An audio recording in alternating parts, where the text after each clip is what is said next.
Hi guys, it's your girl Iris with the Essence of Iris. I hope you guys been doing well.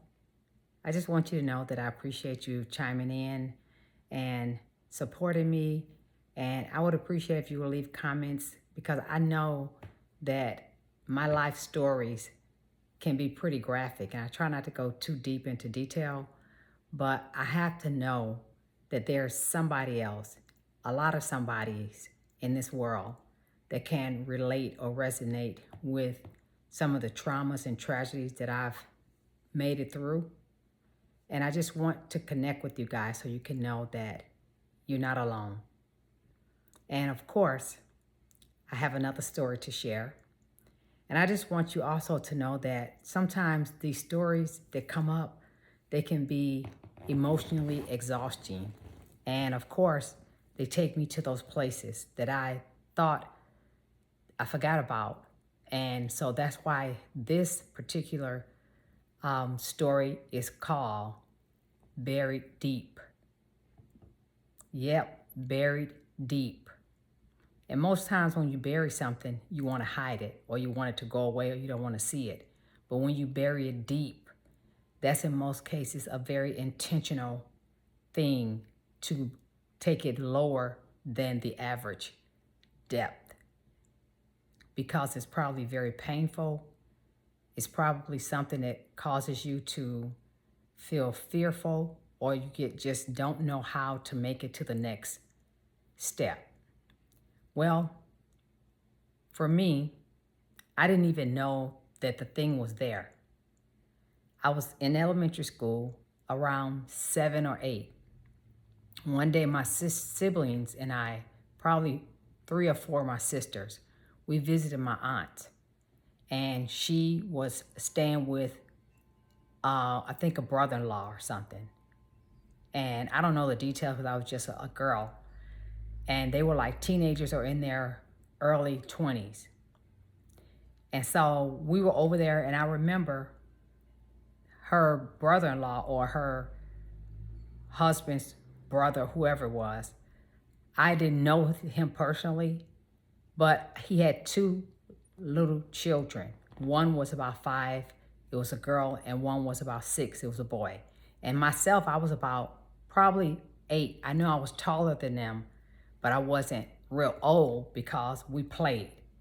But I knew I was a little bit bigger than they were, and they were brother and sister, just as cute as they can be.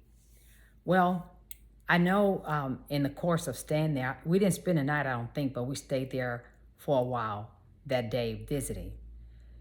And it probably was on, I don't know if it was on a weekday. I don't remember the details, and I didn't want to call my sisters just in case it was buried deep with them as well. So I tried to remember as best as I could, but I know at the end, after visiting for a while and playing with the kids, we run through the house and whatever. Then we eventually left. And a thing happened there where a lot of people were injured. The bottom line is the man was the dad of the 2 little children, and he had adult children from a previous marriage. And I was told, I heard the conversations later on, they didn't just tell me because I was so young, but he ended up having all of his children, his adult children, and he had the small children there. And he had all of them come over. I think he said he wanted to bless them with something or go on a trip or something or give them some details about something. But he ended up, his plan was to kill all of them. Yes, I said that. And it is a tragedy. And that was way back in the, probably in the 70s. And no, it was in his, probably in the early 70s. But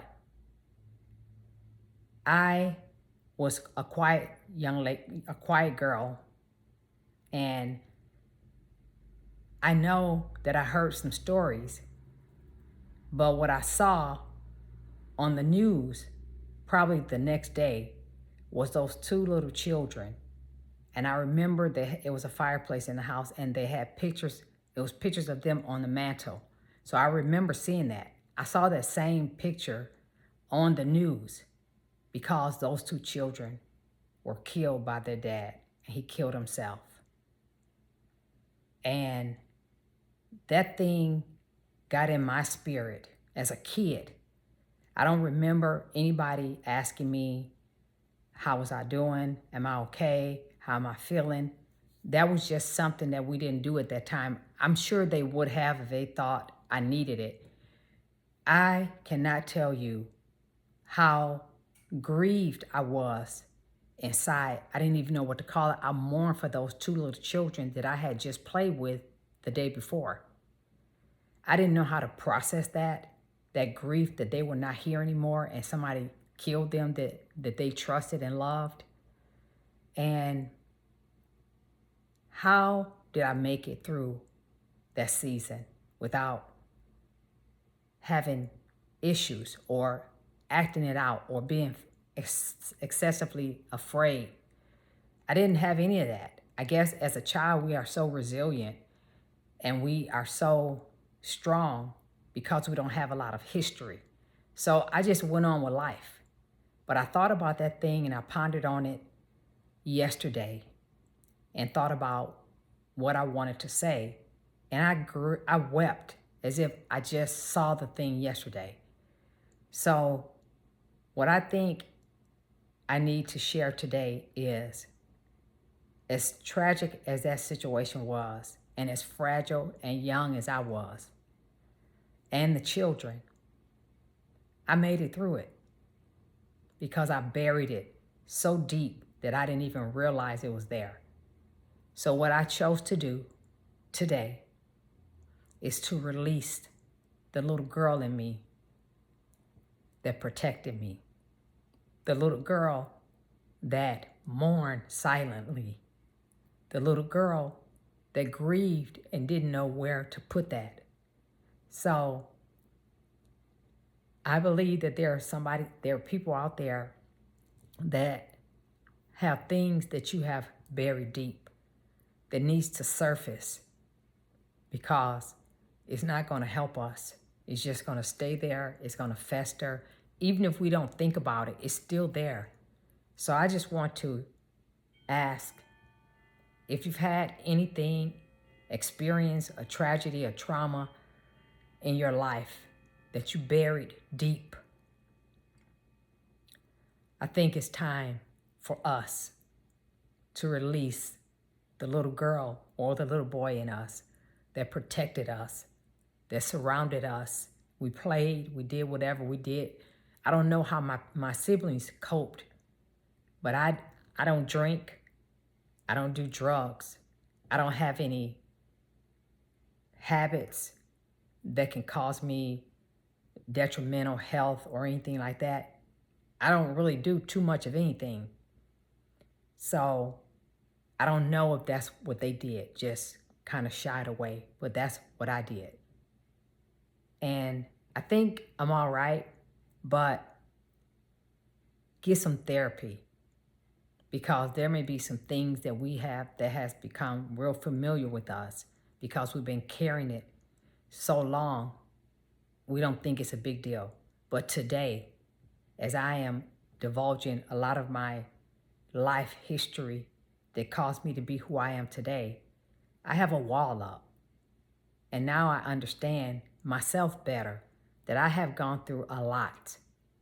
And I had to be strong a lot, even though I was one of the younger ones of the 13 of us. It's not about my family not protecting me or being there for me, but I'm an adult now, and I just look at my life and say, how did I get here?